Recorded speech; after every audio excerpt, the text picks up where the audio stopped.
Herzlich willkommen, Anne Imhoff. Schön, dass du da bist.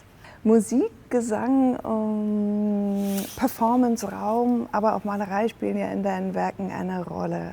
Und deswegen ist es so besonders toll, dass wir auch ein Gemälde hier haben, beziehungsweise ein Siebdruck-Leinwand. Welche Rolle spielte das Gemälde bei deiner Inszenierung Faust Venedig? In Faust war die Ausstellung konzipiert aus verschiedenen Teilen, also einer Installation, dem performativen Teil und eben Gemälden, die in der Ausstellung hingen. Aber tatsächlich waren die Gemälde eben so bestimmten Räumen zugeordnet. Die Rolle der Gemälde war tatsächlich wahrscheinlich unterschiedlich zu dem Moment der Ausstellung. Also ob die Ausstellung für sich zu sehen war, ohne den Live-Part, oder ob es als Ausstellung zu sehen war. Das finde ich eigentlich relativ interessant. In der Arbeit werden die Gemälde eben zum Hintergrund. Dieser Zwischenraum wird kleiner und dadurch auch nicht mehr klar, was das eigentliche Bild ist, was man anguckt. Ist es das, was davor passiert, oder das, was dahinter passiert, der Hintergrund eben.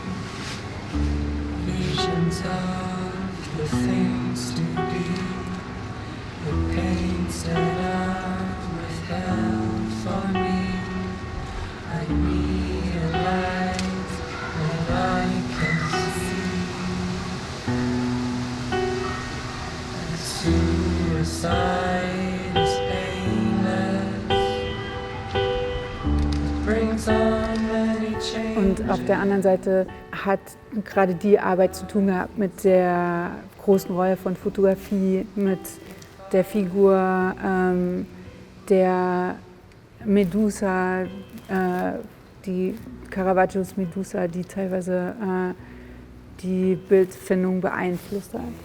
Ich glaube, warum ich dann das ausgewählt habe und dieses Grau ausgewählt habe, was sich so fast mit der Leinwand verbindet und eben die Leinwand genommen habe, ist, weil es da so einen Moment von Selbstauslöschung gibt in der Arbeit, der mich interessiert. Ob das jetzt um die Selbstauslöschung des Porträts, um die Auslöschung des Abgebildeten geht oder der Figur, oder um die Selbstauslöschung des Künstlers oder der Kunst selbst. Darüber müsste ich nochmal nachdenken. Fotografie spielt ja eine große Rolle in deinem Werk. Also du fotografierst oft vorher und dann arbeitest du mit Nadine Fraschkowski, um nochmal nachher zu fotografieren, oder während der Performances, der Bewegung im Bild. Und auch das sind ja verschiedene Formen deiner Arbeit. Also das eine inspiriert das andere und entsteht auch unabhängig voneinander. Es ist ganz interessant für mich, weil diese Rolle der Fotografie mir ganz lang nicht so ganz klar war, weil es eben nicht mein Medium ist eigentlich. Weißt du, es hat sich immer wie so changiert immer zwischen eine Frage von Dokumentation, also was bedeutet das Bild, ist auch nicht mit in meinem Oeuvre zu finden, also die Fotografie als solche, die Fotografie von den Live-Performances auch nicht, also und selbst aber baut, glaube ich, ganz viel auf der Fotografie auf, das stimmt. Also sowohl die Bildfindung als auch Kreieren von Bildern im Zusammenhang mit anderen, was spielt in eine Bildfindung mit ein. Und in der Arbeit, glaube ich, im Studio oder im Hinarbeiten auf so eine größere Serie wie Faust oder Angst, gibt es immer diese wie so Bildarchive, oder es sind einfach Bilder, die sammle und dann kommen die zusammen an der Wand oder das ist fast so wie manchmal auch gar nicht, werden die noch gar nicht eins, die sind immer so einfach erstmal nebeneinander. Und die Bilder, die zuvor teilweise gemacht werden von Posen, Haltung, sind total wichtig für die Bildfindung, denke ich, im Werk. Ja, stimmt. Du hast mir auch mal erzählt, dass für dich auch die Zusammenarbeit mit bestimmten Performern oder Tänzern auch davon abhängig ist, ob die aus dem Format Bild, was ja oft ein eckiges ist, wiederum etwas in den Raum umsetzen können. Also dieses Verhältnis zu Figur und Rahmen und dann übertragen können ins Verhältnis zu Figur und Raum. Ja, ich denke, das aber hat fast erstmal nichts mit dem Medium zu tun, aber das Medium spielt, glaube ich, eine Rolle, um in einem Prozess das rauszufinden, was das Bild ist oder wie das in den Raum gesetzt wird. Und ich denke auch, dass natürlich der fotografische Blick von Nadine zum Beispiel, die du eben erwähnt hast, eine Rolle spielt insofern, dass es gibt Bilder, die entstehen in den Proben. Es gibt Bilder, die dann entstehen in den Proben, sind aber nochmal anders gesetzt, fast wie eine Bildkompositionsfindung oder sowas, die dann bleibt. Oder es gibt einen bestimmten Gegenstand, den einer der Performer hält und wie er den hält. Und das funktioniert fast wie so eine Überprüfung oder sich so ein Rantasten. Also das ist so Teil dieser Arbeit, die im Studio passiert oder in den Räumen, in denen die Ausstellung hinterher stattfindet. Und dann gibt es den anderen Teil, der vielleicht umso wichtiger ist. Je mehr ich arbeite, desto wichtiger, denke ich, wird er in meinem Verständnis von, was da eigentlich passiert, ist dieses Zwischenfeld, wo Fotografie eine Rolle spielt im Sinne von Zusammenhängen, die sich um die Arbeit bewegen. Also Nadine als Teil von dieser Gruppe von Leuten. Also es hat vielleicht auch in vielen Momenten auch gar nichts mehr mit mir zu tun. Also das sind dann Freundschaften und Verbindungen zwischen den Leuten, die dann zum Beispiel von Nadine fotografiert werden. Es gibt 100.000 verschiedene Situationen um diese Arbeiten herum, wo eben Fotografie eine Rolle spielt, um Momente festzuhalten, um irgendwie ein Zusammensein und sei das so ein Aufnehmen von Leben, was da drum passiert. Darum geht es eigentlich. Und deswegen ist die Fotografie so im Werk immanent, wo eben Sachen passieren, die dann hinterher zu den herausstechenden Bildern gehören, die in dem Stück vorkommen. Und ganz oft frage ich mich, wie oft war ich eigentlich bei dieser Genese dabei? Also das ist eine Frage nur noch mal, die mir spontan einfällt. Du wirst ja dann oft wird so gesagt, das ist ja wie Andy Warhols Factory. Und man denkt natürlich auch bei den Siebdrücken daran an Andy Warhol, aber es ist ja tatsächlich ein ganz anderes Arbeiten. Weil Andy Warhol hat die Leute genommen und auf die Bühne gestellt und wie so Puppen spielen lassen. Bei dir ist es ja tatsächlich eine Kollaboration mit Leuten auf bestimmten Ebenen, also wie Nadine mit den Fotos oder Billy für die Musik zum Beispiel, oder jetzt hast du mit Eliza auch viel die Songs zusammengeschrieben. Ja, ich denke natürlich, Kollaboration hat viele Gesichter. Also jemanden auf die Bühne stellen könnte auch Kollaboration sein, in dem Sinne von, also es gibt da, glaube ich, viele Facetten auch in meiner Arbeit, wie Zusammenarbeit aussieht. Auf der anderen Seite ist natürlich dann so ein historisches, sagen wir eine historische Arbeitsweise zu benutzen und Materialität, wenn es um Malerei geht und dann einen Siebdruck zu benutzen, ja fast als hätte Warhol,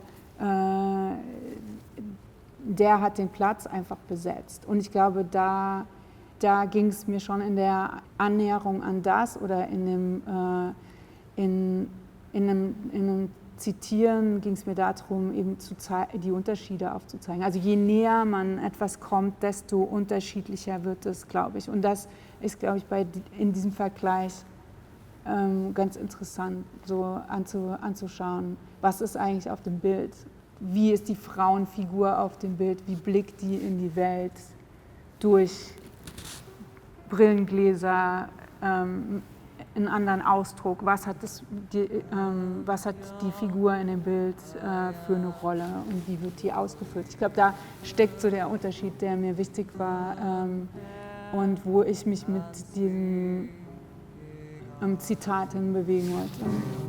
And young, I'm at your service, painted for the end of time. Here I stand with you before me, floating minds side by side. Here I stand, feast upon me. Also es ist ja ein Porträt. Und ich finde, in deinen Arbeiten sind es ja häufig Porträts auch. Und Eliza, die dort zu sehen ist, man weiß ja zunächst nicht, wer das ist. Man sieht eine Person, die einen anschaut mit einem halb geöffneten Mund. Das kann ein Ausdruck des Schreckens sein, das kann ein Ausdruck des Singens sein, das kann... und der Betrachter wird ja zunächst mal allein gelassen mit genau diesem Moment, mit diesem Zwischenmoment. Und das verweist natürlich einerseits aufs fotografische Dispositiv, was du auch gesagt hast, zum anderen aber auch natürlich auf diese Stimme, die in irgendeiner Form abwesend und anwesend zugleich ist, also das Musikalische. Das stimmt schon, die Stimme ist eines der Dinge, die mich glaube ich, am meisten interessiert momentan, also im Hinblick auf die Arbeit, die ich gerade mache. Und ich denke, das Bild davon und dieser Zusammenhang mit dem Gesicht der Porträtierten, die dann wiederum sich auch verändert, es gab in dieser Serie, die wir gemacht haben, verschiedene Bilder, in denen sich das Gesicht auch verzerrt hat wegen des Schreis und die Körperhaltung eine viel angespanntere war und der fast so zu einer Rückenbiegung, die fast nicht mehr so Gleichgewicht zugelassen hat, wenn man sich das angeguckt hat. Und ich habe immer gedacht, dass dieses Moment, und im Grunde war dann ein Bild davon, das ich rausgesucht habe, das in diese Siebdruckserie eingeflossen ist.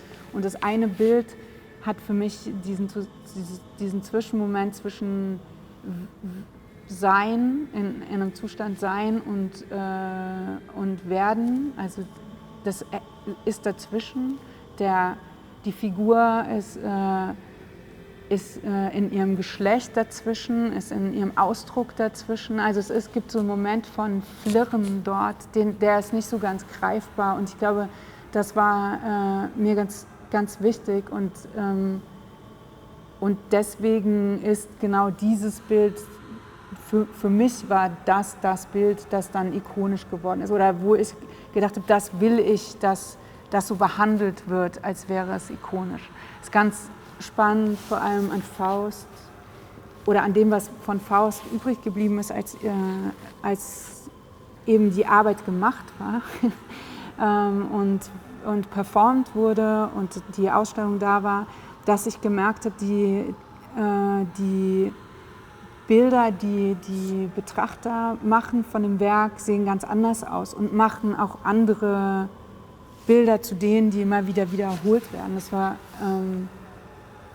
irgendwie eigentümlich, aber auch interessant zu sehen, was das Common Archive wird von dieser Arbeit.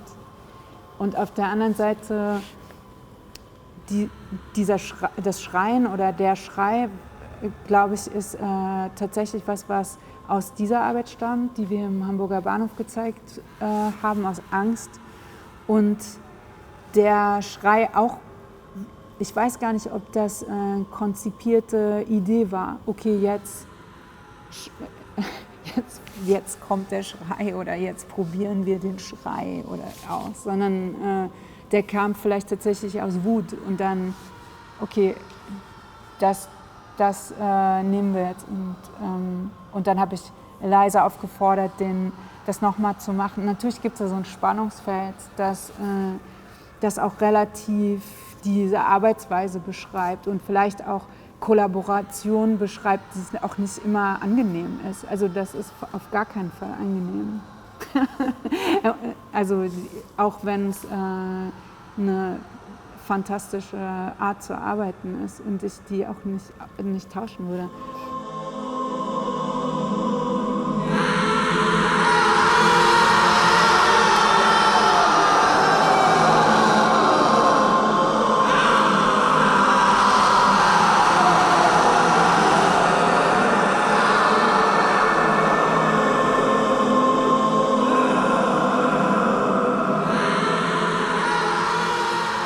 Aber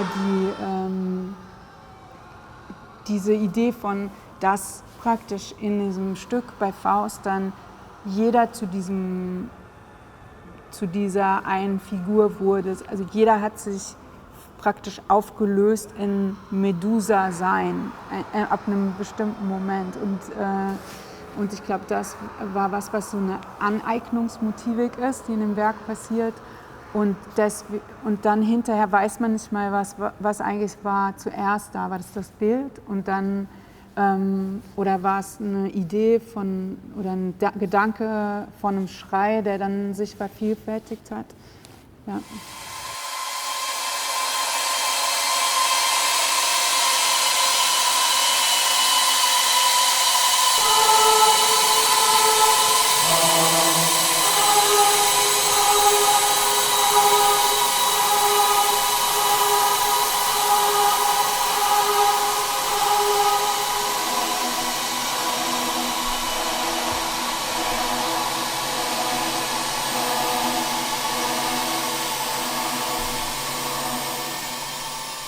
Aber es war nachher eines der ikonischen Bilder für Angst.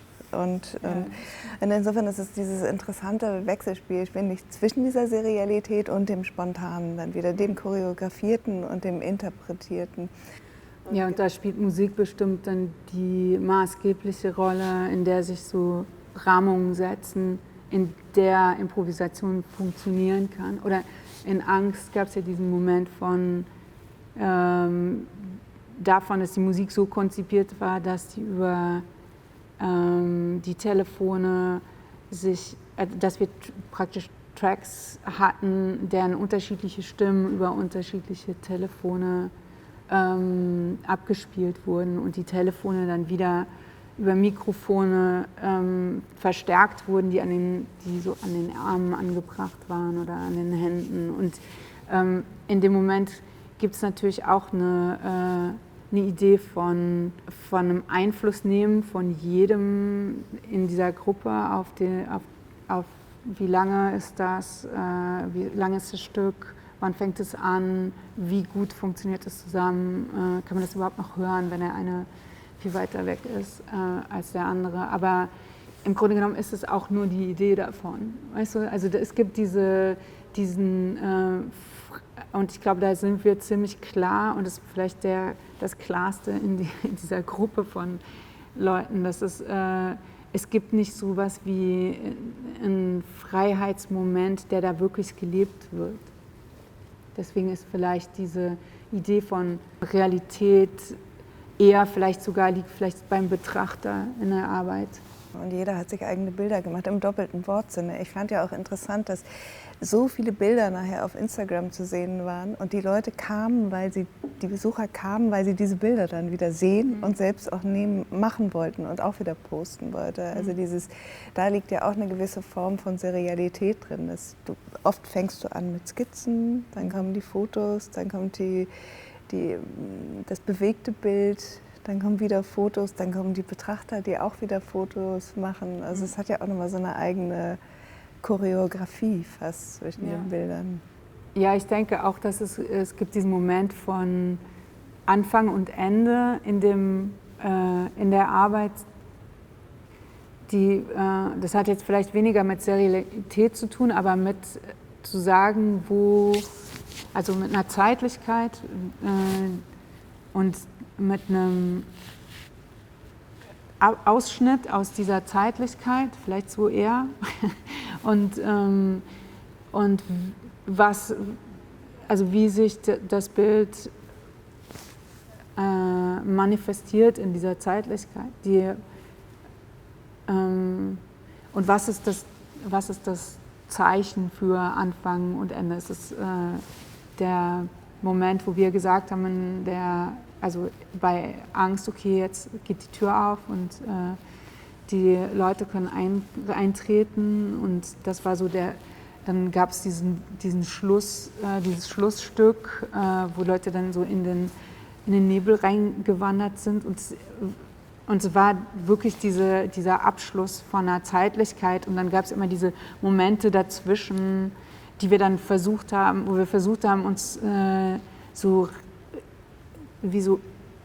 Reglements auszudenken. Die haben natürlich auch nie funktioniert, wie zum Beispiel die Zigaretten als Zeitmesser zu nehmen und die dann so hinzustellen und wenn die abgebrannt waren, war dann das Solo vorbei. Ich meine, das spielt auch immer eigentlich mit dem Gedanken, auch wenn es nie, es geht eigentlich darum, dass das Bild einen bestimmten Gedanken kreiert und dass es da so eine Zwischengrenze gibt, wo das immer so überschritten wird. Einmal überschritten im Sinne von, wie du gesagt hast, von einem Regelwerk des Museums Wände zu beschmutzen im Sinne von diesem Bombing, oder eben eine Überschreitung von, es gibt ja diesen Moment, wo ich das auch ganz schwer aushalte, wenn Sachen sich nicht mehr verändern oder so.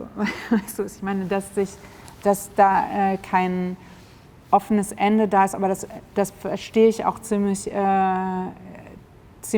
genau an dem Porträt oder an der Person. Es gibt immer diesen Moment von so Überschreitung auch hin zu, das ist ein Werden, das kann nicht benannt werden, das kann nicht gesagt werden, was es ist oder wer das ist. Das hat auch gar nicht so viel damit zu tun, eine elitäre Rahmung aufzubauen, um das Werk zu kontextualisieren, sondern das geht tatsächlich um vielleicht eher eine autobiografische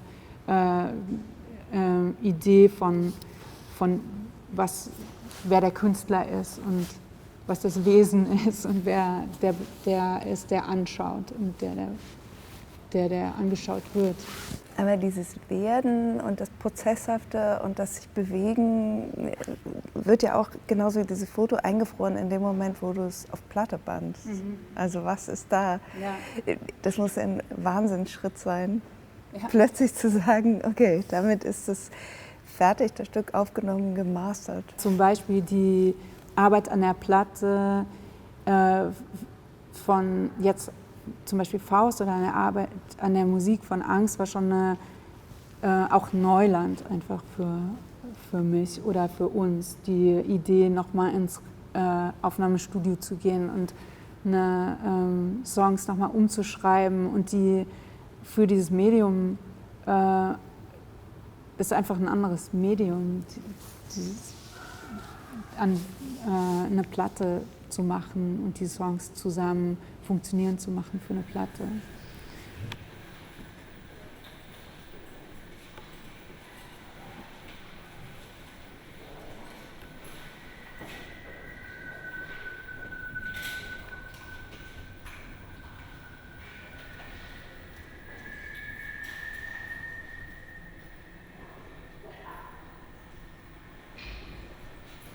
Für mich ist es auch nochmal ein Unterschied zwischen Forever Rage, was du ja für diese Shortlist-Ausstellung konzipiert hattest, und Angst, und zwar, also das kam, glaube ich, auch durch Eliza rein. Du hattest ja vorher eher mit Billy gearbeitet, was diese Choräle, dieses Ars Nova, also diese sehr auch so berührenden, langen Passagen, die haben eher Forever Rage geprägt. Und dann kam plötzlich dieses, also wie Headbanging und das Schreien und so. Also das heißt, kann man das so sagen? Ja, das stimmt, dass sich die Arbeit auch nochmal sehr verändert hat. Und für mich war das unglaublich wichtig, weil ich durch das Eliza so eine gute Performerin ist und durch ihren Einfluss in die Arbeit auch mich anderen Sachen öffnen konnte, also mich einfach auch trauen konnte, zum Beispiel Musik und Bewegung gleichzeitig zu machen, weil sie hat es geschafft, dass es funktioniert.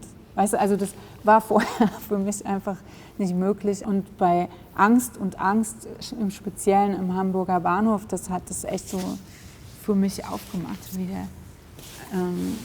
Auch dann einfach sagen zu können, okay, das ist jetzt eine Oper und in der Oper funktionieren eben alle Sachen gleichzeitig, ohne sich davor zu scheuen oder auch mit dem Guten, also mit dem Wissen, dass man in Deutschland kaum zwei Sachen gleichzeitig machen kann, ohne gleich ein Gesamtkunstwerk abgeliefert zu haben und in eine ganz gerade Linie rein zu geraten mit Wagner und Beuys und Leuten, mit denen die man sich zwar angeguckt hat und sie für ihre Sache auch bewundert, aber ich glaube, die Lineages sind viel weniger geradlinig, als man das sich vielleicht wünscht, wenn man Sachen versucht einzuordnen. Ich finde, ich sehe bei dir zwei Komponenten. Das eine ist Malerei. Ich finde auch, wenn die Bewegung in den Bildern bleibt, das ist immer ein malerisches Werk. Und das andere ist aber eigentlich Musik. Also, und das fügt sich jetzt zusammen. Ne? Also es hatte auf jeden Fall es gab immer diese Verbindung, das stimmt schon. Und auch von dem Aspekt von mir als Performer oder meinem Interesse an dieser Arbeit, die fast angelegt ist wie ein Konzert.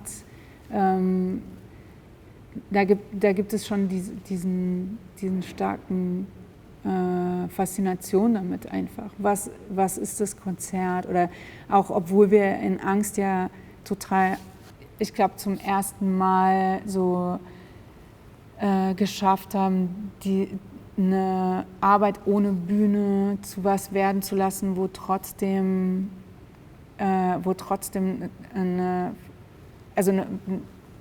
Betrachterstandpunkt da ist, der sich fast anfühlt wie ein Pit oder ein Ort vor einer Bühne. Weißt du, was ich meine? Also diese Momente in dieser großen historischen Halle waren ja eigentlich relativ klein und intim. Ne? Es gab es gar nicht so oft einen Moment von so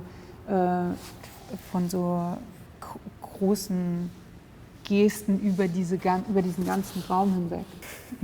Aber gleichzeitig ist das Porträt ja sehr, wie soll ich sagen, es hat, also wenn man dann sich dem nähert, das hat ja einfach irgendwie, wie du sagst, dieses Zwischending, zwischen dem man weiß nicht, es ist Singen, Schreien, es ist eine androgyne Figur. Und wenn man dann aber noch weiter hinguckt, dann sieht man, wie sie die Arme hält und sie hat dieses Tattoo, also was ja auch fast wie so ein Besitzstempel ist. Also es hat dann eher auch was sehr Festhaltendes. Und ich glaube, sie hockt. Also sie könnte auf dem Sprung auch sein. Ne? Also das hat gleichzeitig auch wieder was wie so ein Anspringen. Ja. Natürlich gibt es da so einen Moment von also in der Bewegung sein oder nicht in einer Position sein. Das finde ich irgendwie wichtig, spannend. Also so, dass es klar ist, dass die Bewegung, dass die Pose fast schon die nächste Pose mitdenkt. Aber auch, ich finde die Idee der Pose auch wichtig als Idee in der Arbeit. Also es gibt ganz klar einen Moment von einem Posieren im Sinne von auch sich eine bestimmte Idee von Schutz, den man sich aneignet oder was aneignen, was nicht Seins ist. Und ich fand immer die Idee von in der Hocke praktisch einen Monolog zu sprechen, den man auf jeden Fall, wo du auf jeden Fall aufstehen musst und auf jeden Fall auch die Hände aus den Hosentaschen nehmen musst, irgendwie ganz gut. Aber auch, dass natürlich ist in dieser Abbildung und in der Idee des Modells, also jetzt auch der weiblichen Figur des Modells, das haut alles, oder dieser Fetischisierung des Modells, meiner Macht über das Modell oder auch den Bildern, die man dem Modell einfach so zuordnen kann und der Objektifizierung, das haut alles nicht so genau hin. Also das haut in diesem Fall die Zuschreibung funktioniert eben nicht so, und ich glaube, dass es aber funktioniert in der Arbeit von Eliza, jetzt zu Angst, zu Faust und auch in der Rolle, die sie einnimmt, jetzt zum Beispiel in der neuen Arbeit, wo die Musik ziemlich, die wird von Eliza übernommen in dem neuen Projekt, was ich jetzt mache für den Palais de Tokio. Und es gibt so einen Moment, vor allem in Angst und in Faust, wo das eben, es findet eine Verallgemeinerung statt. Und und da bewegt sich Eliza fast wie so eine Figur durch verschiedene Figuren durch, spricht mit Metallzungen und das wiederum wird dann wieder aufgenommen. Und das ist fast wie so eine allgemeingültige Figur. Also jetzt diese Idee von der Muse, die gibt es nicht, weil die transformiert sich die ganze Zeit. Und man weiß auch jetzt nicht genau, was da los ist. Und das finde ich, glaube ich, die interessante Spannung an diesem Verhältnis und an dem, wie sich Eliza in der Arbeit positioniert und eben auch nicht festschreiben lässt. Und, ja. Man hat uns nicht gefragt, als wir noch kein Gesicht, ob wir leben wollten oder lieber nicht. Jetzt gehe ich allein durch eine große Stadt und ich weiß nicht, ob sie mich lieb hat. Aber das ist auch in der Musik zu hören. Wir waren völlig gerührt, auch zum Beispiel von dem Spektrum der Songs, die da drauf sind. Dieser Marlene-Song zum Beispiel, das hat uns die Schuhe ausgezogen. Und dann gibt es auch wieder so ganz brutale Songs zum Beispiel. Also die Musik ist im Grunde genommen, greift zum einen also Bilder auf, lässt aber auch wieder neue entstehen. Also, und wie ist der Prozess zum Beispiel, dieser Abstraktionsprozess bei Faust zum Beispiel? Du hast die Platte ja erst später aufgenommen, hast aber trotzdem Elemente aus dem Stück in Venedig übernommen. Ja, es gab da eine Entscheidung, eben die teilweise Aufnahmen aus dem Pavillon zu benutzen und die zu kombinieren mit Aufnahmen, die wir im Studio gemacht haben. Und wir haben eben auch ganz schnell herausgefunden, dass Stücke, dass die Länge und die Geschwindigkeit von Stücken noch mal anders wahrgenommen wird, wenn sie nicht mit Bildern in Verbindung stehen. Also es ist eine ganz einfache Idee davon eigentlich, aber dieses Zusammenspiel, glaube ich, war mir ganz wichtig. Also diese Idee von Aufnahmen, die live passiert sind und dann diesen Studioaufnahmen, die dann auch mit anderen Instrumenten teilweise gemacht wurden. Zum Beispiel gab es dieses Stück Medusa-Song, und es gab diese Variation, die Billy geschrieben hat von diesem Medusa-Song, für Streicher. Und das eben haben wir dann nochmal für Streicher aufgenommen. Und das hat natürlich dann auch tatsächlich das muss für sich irgendwie stehen können. Und die Arbeit darin, kann es für sich sein? Vorher war dieses Streichquartett auf dem Telefon und wurde so das war ein Duett zwischen zwei Leuten und die haben sich wie so angehaucht und die hatten das Telefon so an der Halsschlagader so angelegt. Ja. Aber es hat irgendwie alles nicht so richtig Sinn gemacht, aber es war ein gutes Bild. Und bis man da so hinkommt, dass das zusammen funktioniert, hat man natürlich auch jetzt so einen Weg von Arbeit zurückgelegt. Und dann habe ich jetzt aber gemerkt, okay, das ist jetzt nicht mehr Faust, das Stück, das ist jetzt was anderes. Und das hat sich auch nochmal anders geöffnet, glaube ich, wie ich dann mit den anderen zusammengearbeitet habe.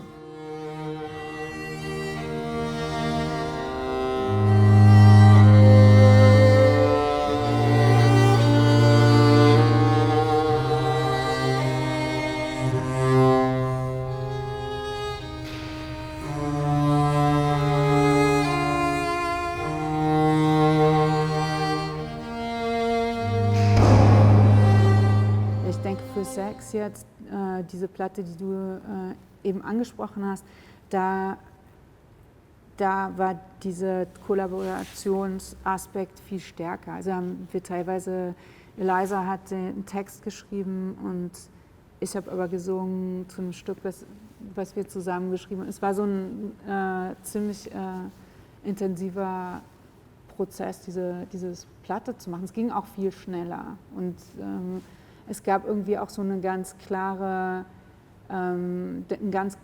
Lied von Billy und Eliza und ich habe Melodien gemacht, aber ich habe die jetzt neben der Konzeption nicht vom Rechner gesessen und Snares generiert oder sowas.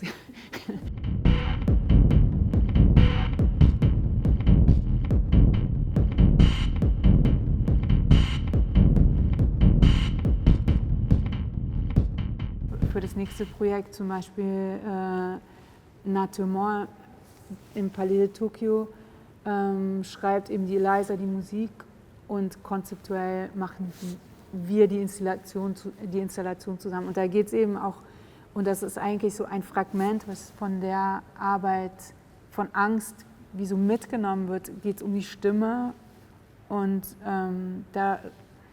darum, wie die sich über alles wegbewegt und was die macht, wenn sie von dem Erzeuger der Stimme getrennt wird und wie das aussieht. Ja.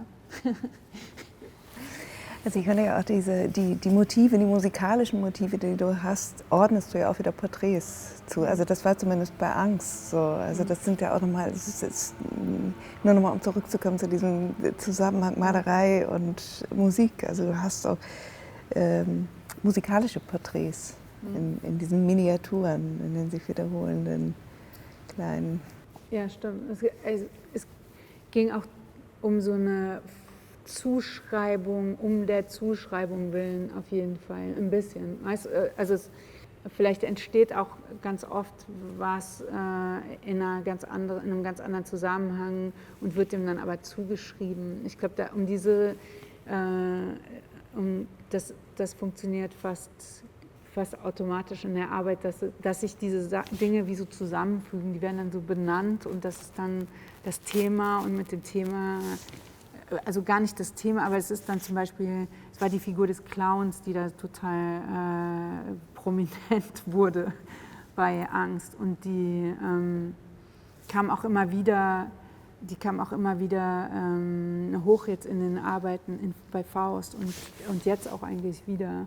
Und es ist fast wie eine Figur, der dann bestimmte Attribute zugeschrieben werden, die hat aber eigentlich gar keinen Charakter im Grunde genommen. Die könnte auch aufgeteilt sein zwischen ganz vielen.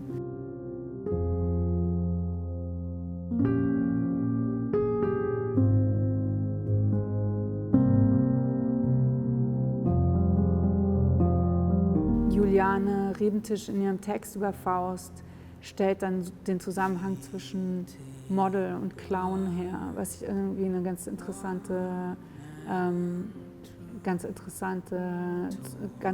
Zusammenhang finde. Und wie verhält sich das und wie verhält sich, wenn man sich eine Nicht-Zuschreibbarkeit aneignet, zum Beispiel. Was ist das? Das ist auch eine Form von Opazität, das ist auch eine Form von Nicht-Sichtbarkeit. Aber auch diese Zuschreibung, das ist ja interessant, du arbeitest ja auch damit eigentlich, wie sich die Betrachter wiederum gegenseitig betrachten, wenn sie in der Performance zusammenkommen. Die werden ja auch in gewisser Weise Teil dessen oder sind es mehr und mehr geworden, je voller deine oder Stücke eben wurden eigentlich. Ne? Also dieses auch in den Raum kommen und sich bewusst sein, man guckt sich gegenseitig an, hat ja auch was von Model und Laufsteg. Oder von eine Pose einnehmen. Ich dachte auch, als ich da habe ich noch gar nicht auf der Kunsthochschule studiert, es gab so einen Moment, wo ich mir dachte, oh, da komme ich irgendwie jetzt nicht mehr raus. Also zum Beispiel denke ich da an ich habe mir damals so eine Table Dance Bar angemietet im Frankfurter Bahnhofsviertel und habe habe Leute eingeladen, sich dort zu boxen. Also da gab es auch jemand, der das dann so besprochen hat, also gesagt, wer jetzt reinkommt und wie. Aber ich habe auch eine Band gecastet und die haben zusammen gespielt. Es war so eine Punkband und die die Kämpfer haben sich geboxt. Und es war total klar, die Musik, das war die einzige Regel, die Musik musste so lange sein, wie die sich geboxt haben und die mussten sich so lange boxen, wie die Musik spielt. Also da kam keiner mehr raus. Und ich habe das aber gar nicht, ich wollte einfach irgendeine Regel und die war das dann. Und dann und diesen Moment von so, wo ich nicht mehr weiß, wie komm ich da jetzt raus oder was ergibt sich in dieser Arbeit, oder es ist auch ganz oft, dass ich dann denke, okay, das ist so was wie, das verlässt so seine innere Struktur und das bekommt seine Bedeutung eigentlich nur, wenn man das anschaut, weil sonst macht es eigentlich gar keinen Sinn. Also für sich schon, deswegen ist natürlich der Unterschied zwischen einem solchen Bild, das irgendwie schon das drin hat, dass es absurd ist, weil natürlich hört es irgendwann auf, natürlich gibt es ein Ende davon, aber trotzdem lässt es das noch offen und zwischen einem Objekt oder einer Malerei, dieses Spannungsfeld interessiert mich. Und ich glaube, da versuche ich, mich irgendwie drumherum zu bewegen. Und ich denke, diese Idee von, dass ich kann manchmal gar nicht anders, als immer so rauszugehen aus dieser Arbeit. Es hat vielleicht auch ich habe auch Angst davor, so ins Detail zu sehr zu gehen in den Arbeiten. Manchmal zeigt sich das, manchmal kriege ich es dann doch irgendwie hin, dass die Sachen so in der richtigen Reihenfolge nebeneinander liegen. Ja. Aber das ist interessant. Also eigentlich ist das ja dein erstes Stück gewesen, dieses Konzert. Und auch das war schon so, Musik definierte den Anfang und das Ende. Also es ist eigentlich bis jetzt so. Ja. Ne? Also auch wahrscheinlich gut, dass ich noch nicht drüber nachgedacht habe, ob das jetzt Kunst ist oder nicht. Wahrscheinlich hätte ich sonst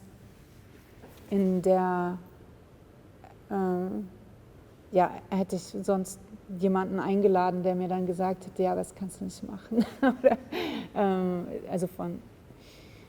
In diesem Zusammenhang. Es war schon irgendwie auch dieser Moment in Frankfurt. Ich glaube auch die Idee von Bewegung hat mich anders interessiert, als sie mich heute interessiert hat. Ich hatte damals auch so einen Boxsack in meiner Wohnung. Es war auch mein Studio, aber ich wollte vor allem Kämpfer werden. So, das war der Plan. Ja. Und wann kommt deine nächste Platte? Ich habe eine Ausstellung im Castello di Rivoli am 4. November. Das ist die letzte Iteration von dieser Arbeit von Sex und die Platte kommt, ich glaube, am 6. oder am 7. ist das Release-Datum. November. Ja, genau. Vielen, vielen Dank. Ja, das war so super. gerne. Danke. Spaß gemacht.